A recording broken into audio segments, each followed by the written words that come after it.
ရှင်နေဒီမှာတော့ဘာမှကြည့်ချာပါလားဒီမှာတော့အသက်ရှင်တိုင်းဒီမထားကြပါလေဒီစမှာမတိချေလို့ပြောပါလေရှင်ကျေးဇူးများတင်ပါတယ်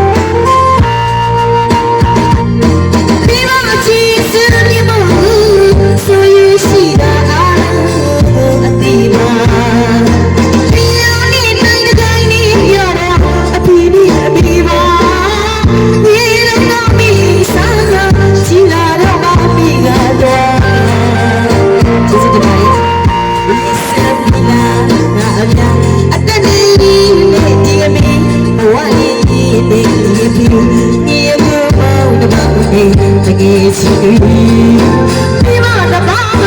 ပြစ်မှာပါလားဒီကတော့အရှိလိုက်တာပြစ်မှာကြပါလေအဲ့ဒီပြောရင်းနဲ့အဲ့ဒီလေးလေးမှာရှိကြတဲ့မိဘများကိုစမောကိုပြစ်မှာတင်ပြပါလို့ရှင်